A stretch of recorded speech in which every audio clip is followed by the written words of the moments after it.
Welcome back, and today we are examining Chapter 11, which is dealing with the long-term tangible and intangible assets. These include property, plant, and equipment. There are 8 learning objectives in this chapter.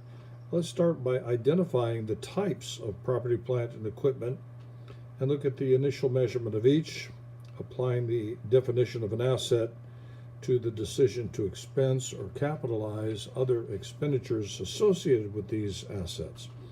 There are 3 necessary characteristics for property, plant, and equipment. The asset, first of all, must be tangible. That means you can actually see it, touch it, smell it, feel it, hear it.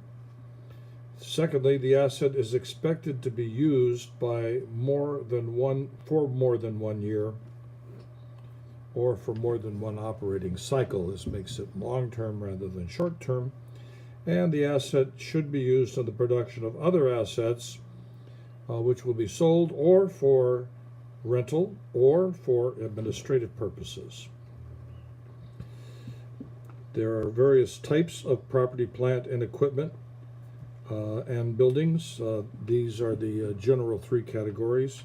Acquisition costs are the costs included or necessary to bring the asset to the location and put it in condition to make it available for use. If an expenditure is not necessary to bring the asset to the location, the firm should include the expenditure, those expenditures in expenses. Firms can capitalize interest as a part of the acquisition cost on the assets constructed or otherwise produced for the firm's own use. The amount of interest that can be capitalized is based on the weighted average accumulated expenditures for the accounting period. There are 2 interest rates that are used in determining the amount of interest to capitalize. Number 1, for specific borrowings, the interest rate incurred or specified in the borrowing. For general debt, the weighted average of other outstanding debt during the purchase period applies to the amount of weighted average accumulated expenditure that is greater than the amount borrowed specifically to finance the construction of the asset. Here we're talking of buildings principally. Interest costs can be capitalized from the time of the initial expenditure to the time the asset is ready for its intended use. Any financing after that is treated as a financing expenditure, and the interest is not capitalized, it is expensed. Learning objective number 2, how do we account for depreciation for our long-term assets? Remember what depreciation is. It's a systematic allocation of the cost of a long-term asset to expense over the asset's expected useful life. That is, depreciation is an expense, but it's an estimated expense and subject to revision as time proves that our estimates were off.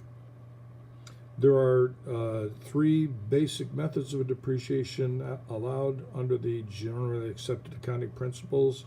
The first is called simple straight line, where we take the number of years of useful life and divide the expenses into equal allocations, 1 each year. The second is units of output, where we make an estimate of how many units of output the asset will be useful for, and then to accumulate depreciation and record it as expense as those units are produced.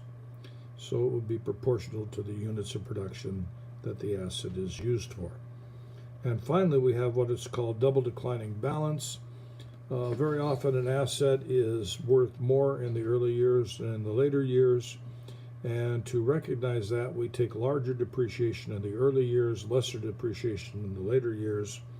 The formula is provided for you in the chapter, but it is called double declining balance, which is a heavier depreciation in the early years during the more productive life of the asset, presumably.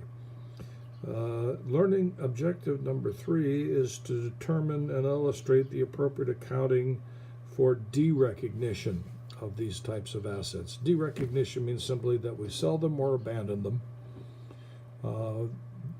In doing so, we take them off the books. And how is that done?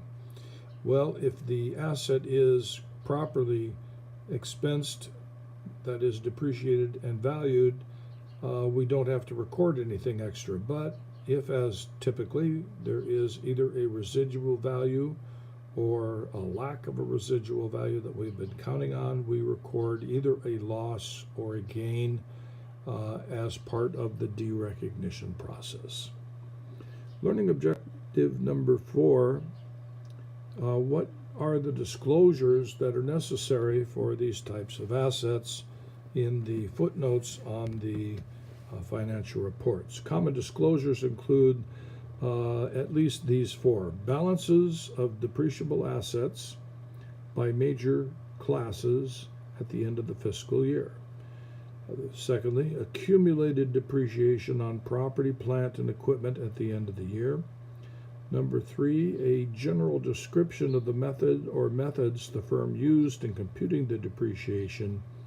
And number 4, the amount of depreciation expense for the period as a total. Learning objective number 5 is to specify the characteristics and types of intangible assets.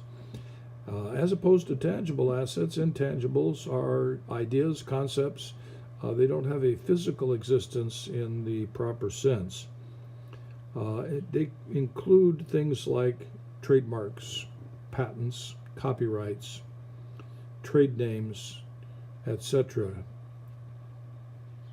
In measuring these, it depends on how the firm acquired the asset. And we also recognize there are 2 types, those of determinate length and those of indeterminate length. Presumably some assets can last as long as the corporation, that is, they don't expire. Others do have an expiration date. A good example would be a trademark, not a trademark, a patent. Patent confers the exclusive right to manufacture and sell a product for a limited period of time, eventually expiring. After acquiring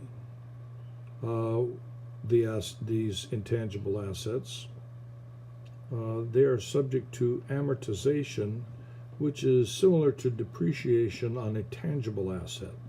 The most common amortization method is straight line, so we simply record the expiration of the intangible over time in a straight line method. Companies recognize then a gain or a loss in the income statement upon disposal of the intangible asset or expiration of the intangible asset. The gain or loss is measured as the difference between sales proceeds received and the carrying value of the asset. As you look to the chapter, you'll see how these recordings are debited and credited appropriately. And finally, detailed disclosures for intangible assets include at least the following 7. The amounts of indefinite and finite life intangible assets. For intangible assets subject to amortization, the average amortization period in total and by major class. Number 3, the carrying amount in total and for each major class at the beginning and end of each period. Number 4, the aggregate amortization expense for the current period as well as estimated aggregate amortization for each of the next 5 years. Number 5, changes in the carrying amount of goodwill, including goodwill acquired, goodwill impaired, and goodwill that was included in a disposal. By the way, goodwill, since we bring this up at this point, is one of the most difficult intangible assets to account for, let alone to measure or describe. But goodwill represents competitive advantage that a firm has over other like firms because of its reputation, efficiencies, management. There's a number of reasons one might record an exceptional value to a firm, and that would be recorded in an account called goodwill. A good example of that is the McDonald's Corporation. McDonald's believes that their trade name Their symbols, their copyrighted symbols, represent goodwill, and that McDonald's has goodwill from the public because it is well known, well liked, and well respected. And so they have recorded goodwill as the sum total of all advertising since the very first day. And that means they just add up each year's advertising into the goodwill account to account for the extra value that McDonald's Corporation may have over and above any other similar type of operation. Moving on, number 6 and 7, disclosures. Accumulated amortization in total should be recorded, and amortization methods used for finite life intangible assets. And that concludes Chapter 11. We will continue on next week with Chapter 12.